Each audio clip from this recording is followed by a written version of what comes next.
நெடுஞ்சாலையின் ஓரத்தில் மேற்கு புறத்தில் கிழக்கு நோக்கி மேல்மருவத்தூர் திருக்கோவில் நிலை கொண்டிருக்கிறது.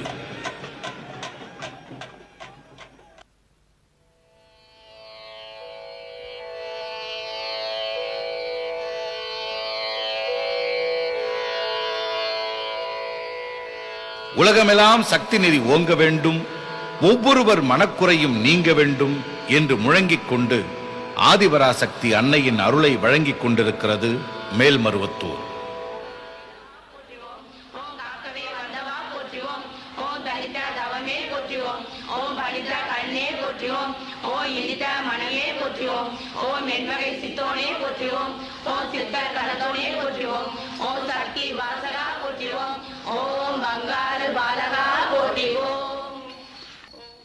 சாதி இல்லை, மதம் இல்லை, ஏழை பணக்காரன் என்ற ஏற்ற தாழ்வுகள் இல்லை, புண்ணியம் செய்தவன் பாவி என்ற பாகுபாடு இல்லை.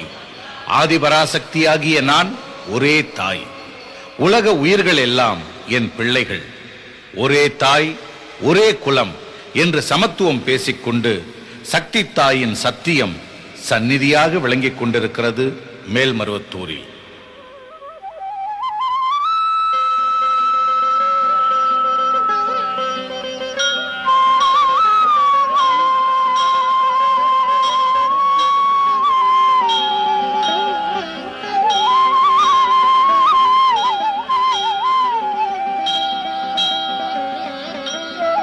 இங்கே தெய்வத்தின் மூலஸ்தானத்தில் சாதி மத பேதமில்லாமல் எல்லோருக்கும் கருவறைக்குள் நுழைய உரிமை உண்டு. கருவை சுமக்கின்ற பெண் குலம் கருவறை ஆகிய மூலஸ்தானத்தில் நுழைந்து பூசைகள் புரியலாம், அர்ச்சனை செய்யலாம், ஆராதனை செய்யலாம், அலங்காரம் செய்யலாம், மந்திரம் படிக்கலாம் என்னும் புதுமை இங்கே நடந்தேறி வருகிறது.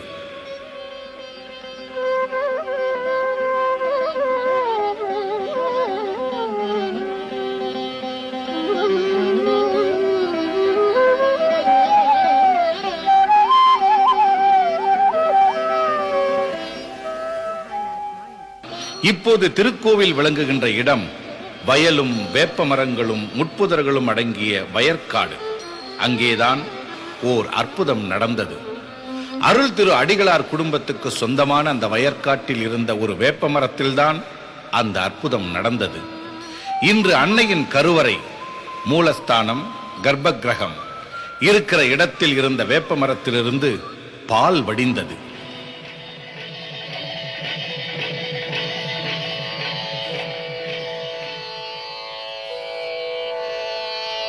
வேப்ப மரத்திலே வெள்ளைப்பால் வேகமா வடியுது பாருங்களேன். ஐயா வந்து பாருங்களேன், அம்மா வந்து பாருங்களேன், சாமி வந்து பாருங்களேன், சனங்க வந்து பாருங்களேன் என்று அக்கம் பக்கத்து கிராமத்து மக்களெல்லாம் வந்து வணங்கி சென்றார்கள். வேப்பம்பாலை நான் குடிச்சேன், வேதனை தீர்ந்து போச்சுங்க. வேப்ப மரத்தை வேண்டிக்கிட்டேன், விட்டு போச்சு கால் வலிங்க. இந்த பாலை நானும் குடிச்சேன், எங்கேயோ போச்சு வயிற்று வலி. இனிச்ச பாலை நானும் குடிச்சேன், என்னோட வறுமை போயிடுச்சு. அதிசயத்தை பாருங்களே, அற்புதத்தை கேளுங்களே, அம்மா வந்து பாருங்களே, ஐயா வந்து பாருங்களே, சாமி வந்து பாருங்களே, சனங்க வந்து பாருங்களே என்று அதிசயம் கண்டு அதிசயத்த பக்தர்கள் கதை கதையாக பேசிக்கொண்டனர். அன்றைக்கு இருந்த பிரபலமான செய்தித்தாள்களும் வார பத்திரிகைகளும் இதை செய்திகளாக வெளியிட்டன. இந்த அற்புதம் கொஞ்ச நாட்கள் தொடர்ந்தது. வழிபாடுகளும் தொடர்ந்தன. அந்த காலகட்டத்தில் 1966 தமிழ்நாட்டில் மேல்மருவத்தூர் இருக்கின்ற அன்றைய செங்கல்பட்டு மாவட்ட பகுதியில் ஒரு புயல் வீசியது.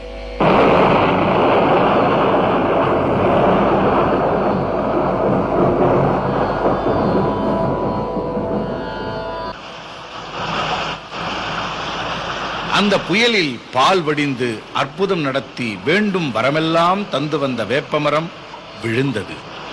அன்னை ஆதிபராசக்தி தானாக தன் விருப்பப்படி தான் திட்டமிட்டு இருந்தபடி சுயம்புவாக வெளிப்பட்டு அருளாட்சி நடத்த ஆரம்பித்தாள்.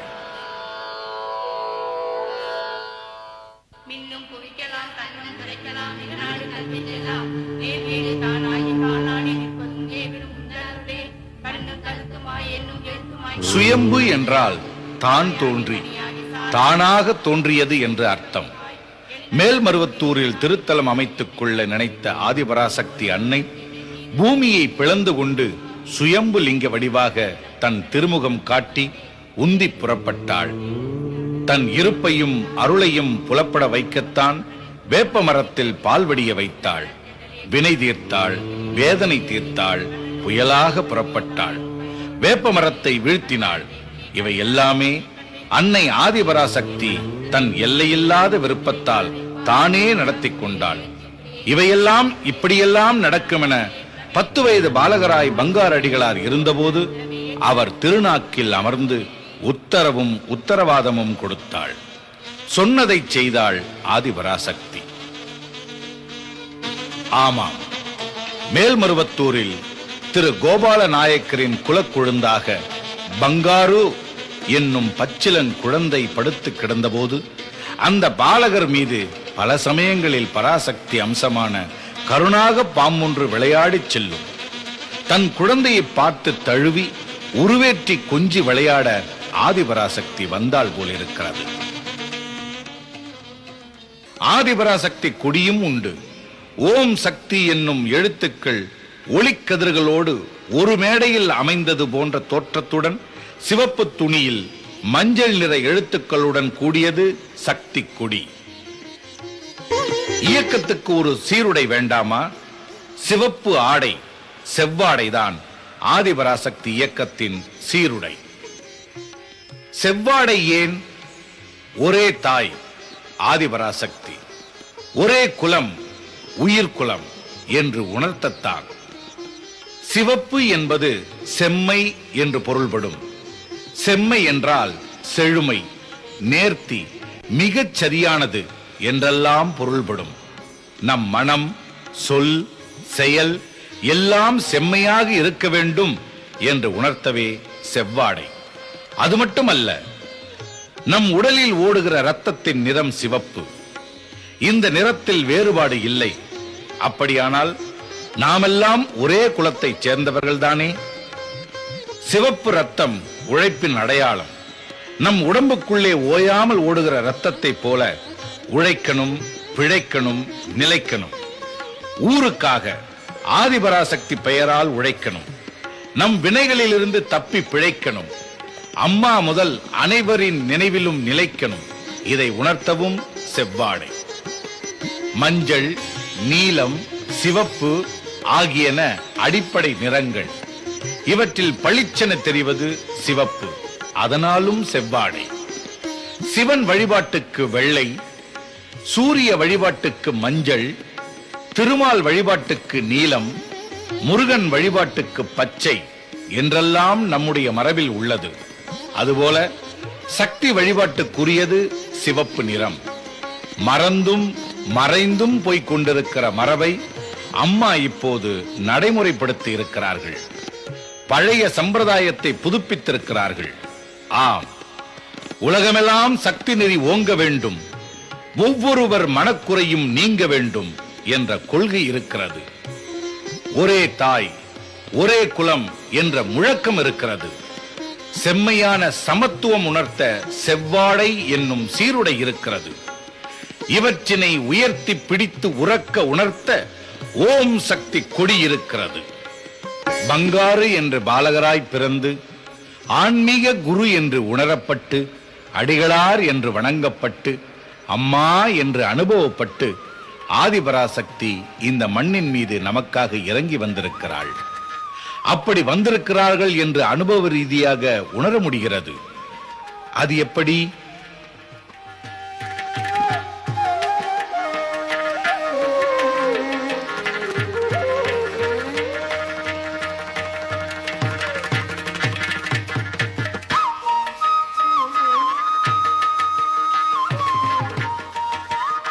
அருள் திரு அடிகளாரின் பார்வைப்பட்டு தீராத வியாதிகள் தீர்ந்து நலம் பெற்றோர் பல்லாயிரம். பெங்களூரைச் சேர்ந்த சக்தி ஒருவர் அடிகளார் பார்வைப்பட்டு உடனடியாக தனது முகவாதம் ஃபேசியல் பாராலிசிஸ் தீர்ந்தது என்பது உதாரணத்துக்கு ஒன்றுதான்.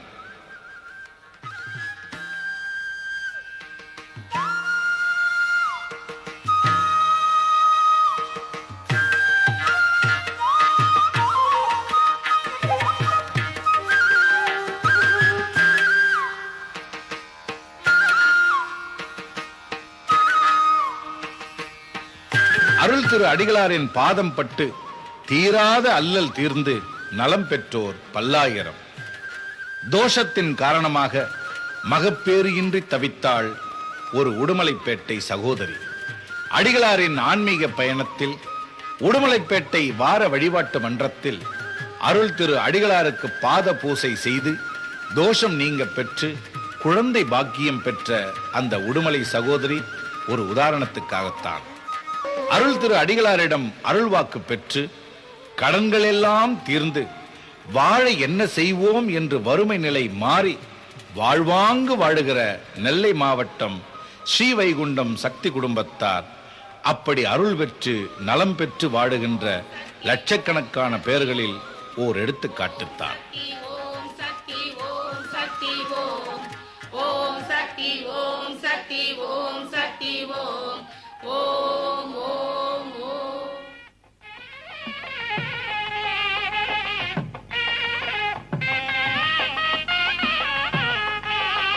அடிகளார் வடிவில் ஆதிபராசக்தி அவதாரமாகியிருக்கும் மேல்மருவத்தூர் திருத்தலத்தை மிதித்த மாத்திரத்தில் நலமும் நிம்மதியும் பெற்றவர்கள் எண்ணிக்கை கணக்கில் அடங்காது.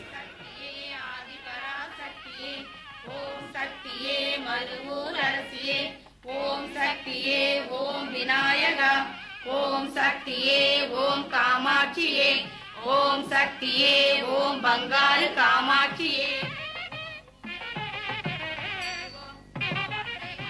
அமாவாசை தோறும் நடக்கிற வேள்வி பூசையில் கலந்து கொண்டு பில்லி சூனியம் போன்ற வேதனைகளில் இருந்து விடுபட்டவர்கள் எத்தனை எத்தனையோ.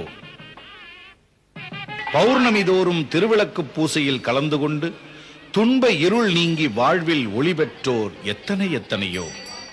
ஆடிப்பூர விழாவில் அம்மனுக்கு கஞ்சி படைத்து சுயம்புவிற்கு பாலாபிஷேகம் செய்து நலம் பெற்றவர்கள் எண்ணிக்கையும் அப்படியே.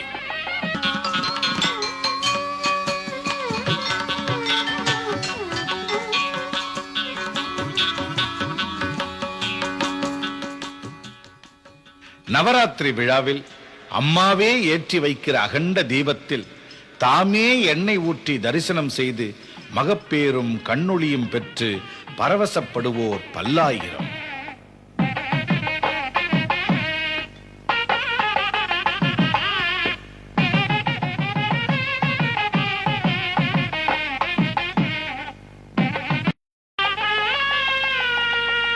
தைப்பூச விழாவையொட்டி நடைபெறும் சக்தி மாலை அணிந்து இருமுடி ஏந்தும் விழாவில் விரதமிருந்து வந்து அன்னையின் சுயம்புவிற்கு அபிஷேகம் செய்து இருவினை பயன்களிலிருந்து விடுபட்டு நலம் பெறுவோர் பல்லாயிரக்கணக்கில் ஆகும்.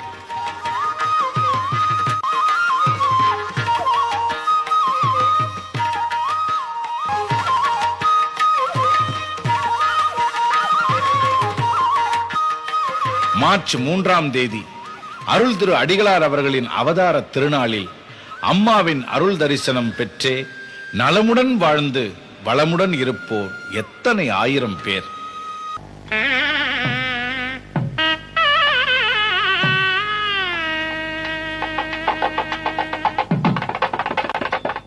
சித்ரா பௌர்ணமி அன்று எங்கும் கண்டிராத மாபெரும் வேள்வி நடத்தி மனிதன் நலம் பெறவும் இயற்கை வளம் பெருகவும் வைக்கிறாள் நம் மருவூர் அம்மா. மருத்துவமும் விஞ்ஞானமும் மாற்று வழி காண முடியாத மலைப்பான விஷயங்களுக்கான மருந்தாகவும் மெய்ஞான விருந்தாகவும் இருப்பவர் அருள் திரு அடிகளார் அவர்கள். விதி முடிந்து போனது, யாராலும் உயிர் வாழ வைக்க முடியாது என்ற நிர்கதியாகி போனவர்களின் விதியையே மாற்றக்கூடிய வல்லமை அருள் திரு அடிகளாருக்கு உண்டு. பொதுவாக அவனவனை அவனவன் விதிப்படி போகட்டும் என்று நான் விட்டு விடுகிறேன். ஆனால் என்னையே நம்பி முழுமையாக சரணாகதி ஆகின்றவனின் விதியை மாற்றுகின்ற பொறுப்பையும் ஏற்றுக்கொள்கிறேன் என்று அருளுக்கு சொல்லி சொன்னதை செய்து அருள் புரிந்து வருகிறாள் ஆதிபராசக்தி. ஒரு நாள் தம் அருள் பலத்தால் தம் வெறுங்கையில் புழு ஒன்றையும் சிறு வண்டு ஒன்றையும் படைத்து காட்டினாள் அடிகளார் மூலம். மூடிய கை திறந்தபோது வண்டு பறந்து போனது, புழு மட்டும் கையில் இருந்தது. அம்மா விளக்கம் தந்தாள். மகனே, மகளே, இப்படித்தான் இனபலத்தால், பணபலத்தால், அதிகார பலத்தால் குற்றம் செய்தவர்கள் சட்டத்தின் பிடியிலிருந்து தப்பி விடுகிறார்கள். ஆனால் இவையெல்லாம் இல்லாதவர்கள், குற்றம் புரியாத அப்பாவிகள் கூட புழு போல மாட்டிக்கொள்கிறார்கள். தாய் மேலும் சொன்னாள், சட்டத்தின் பிடியிலிருந்து தப்பலாம், சக்தியின் பிடியிலிருந்து தப்ப முடியாது. உயிர்களை படைக்கின்ற ஆற்றல் பங்காருவுக்கு உண்டு மகனே என்பது அன்னையின் அருள்வாக்கு. தெய்வம் மட்டும் செய்யவல்ல காரியங்களை அருள் திரு அடிகளார் நடத்தி கொண்டிருக்கிறாள். ஐம்பூதங்களும் நிலம், நீர், நெருப்பு, காற்று, ஆகாயம் அடிகளாரின் ஆணைக்கு கட்டுப்பட்டு நடக்கிற அனுபவங்கள் எல்லாம் நிறையவே உண்டு. ஆதிபராசக்தியின் பெயரால் மெட்ரிகுலேஷன் பள்ளி, தொழில்நுட்ப கல்லூரி, 2 பொறியியல் கல்லூரி, இயன்முறை கல்லூரி, செவிலியர் கல்லூரி, மருந்தியல் கல்லூரி, அறிவியல் கல்லூரி, வேளாண் கல்லூரி,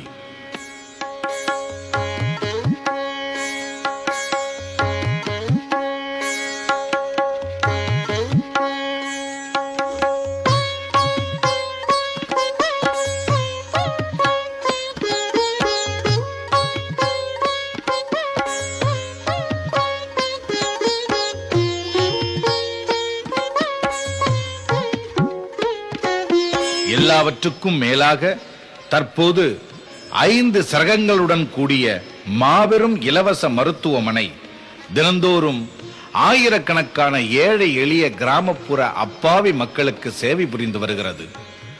இந்த மருத்துவமனை 2000 படுக்கைகள் கொண்ட உலகத்தரம் வாய்ந்த மருத்துவமனையாக விரிவுபடுத்தப்பட்டு வருகிறது. கட்டி முடித்து செயல்பாட்டுக்கு வரும்போது ஆசியாவிலேயே மிகப்பெரிய மருத்துவமனையாக விளங்கும்.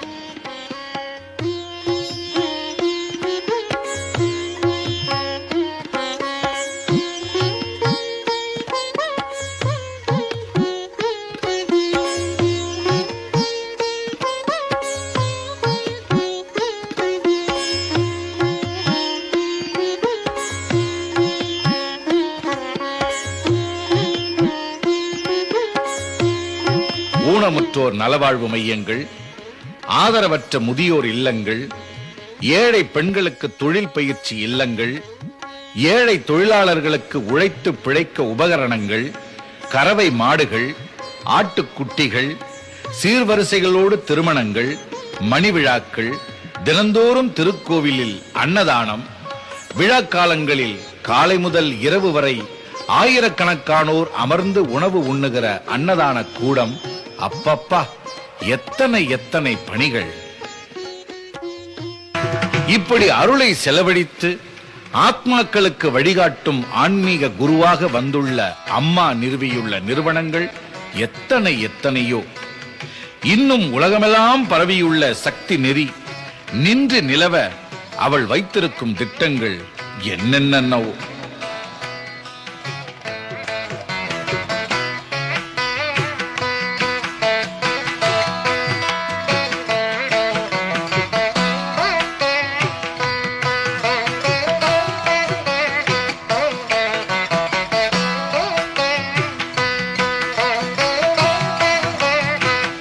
What a large heart Amma has. What a great soul Amma is. என மனமுவந்து மேல்நாட்டினரும் மேட்டுக்குடியினரும் கூட வியந்து பாராட்ட, விழுந்து வணங்கி அடிகளாருக்கு ஏவல் செய்ய என சக்தி திருக்கூட்டம் வளர்ந்து கொண்டே இருக்கிறது இங்கே.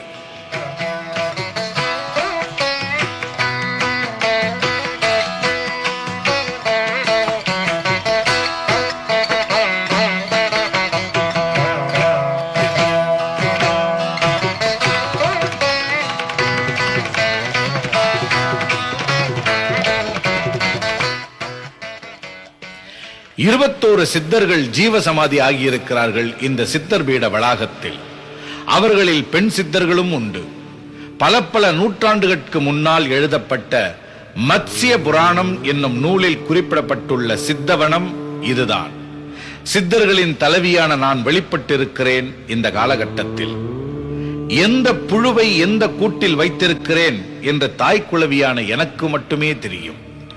அடிகளார் என்று நானே மரியாதையுடன் அழைக்கும் நிலையில் அடிகளார் இருக்கிறார். ஆன்மீகம் வளர்க்க, நான் உங்களோடு பேச, உறவாட அகில உலகங்கள் அத்தனையும் தேடி பார்த்தேன். அடிகளார்தான் எனக்கு கிடைத்தார். நானே அடிகளாராகவே வந்திருக்கிறேன். நீங்கள் செய்ய வேண்டியது ஒன்றுமில்லை. அவன் திருவடியை பற்றிக் கொள்ளுங்கள். உங்களை கரையேற்றுவது அவன் பொறுப்பு என்று ஆதிபராசக்தி வந்திருக்கிறாள்.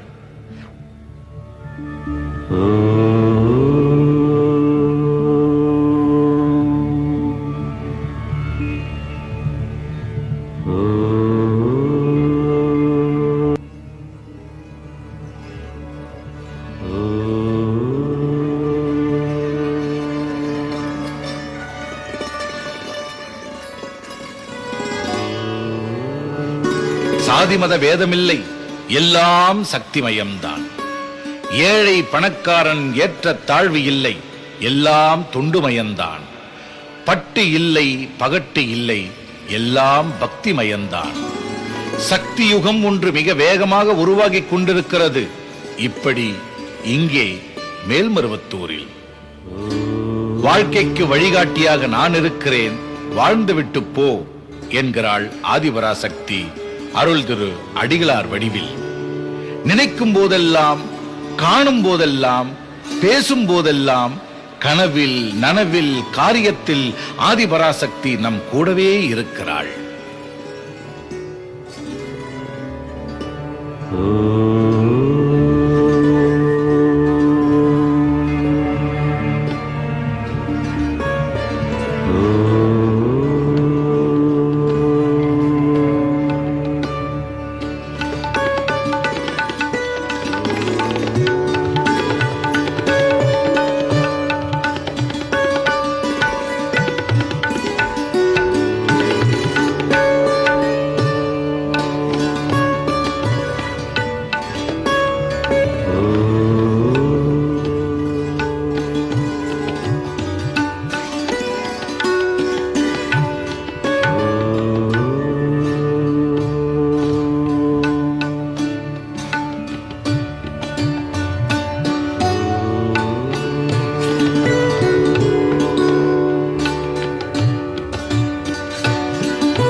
அல்லல் படுகிறோம்.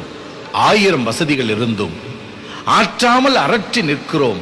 கோடி கோடியாய் பணம் இருந்தும், ஜனம், பதவி, பட்டம் இருந்தும் ஏன் நிம்மதி இல்லை? அதனால்தான் அந்த நிம்மதியை தருகின்ற சந்நிதியை தனதாக்கிக் கொண்ட தாயின் அவதார திருத்தலத்துக்கு விரைவில் வாருங்கள். வேதனைகள் தீரும். சடுதியில் வருக, சக்தி துணை இருக்கும். அம்மா என நம்பி அடிகளாரை நினைந்து வருக, அத்தனை நலமும் வரும். சும்மா சொல்லவில்லை, சுகம் பெற்ற அனுபவத்தால் சொல்லுகிறோம். பல லட்சம் பேர் சொல்லுகிறோம். நல்ல நேரம் இது, நழுவ விடாதீர்கள். அம்மா அழைக்கிறாள்.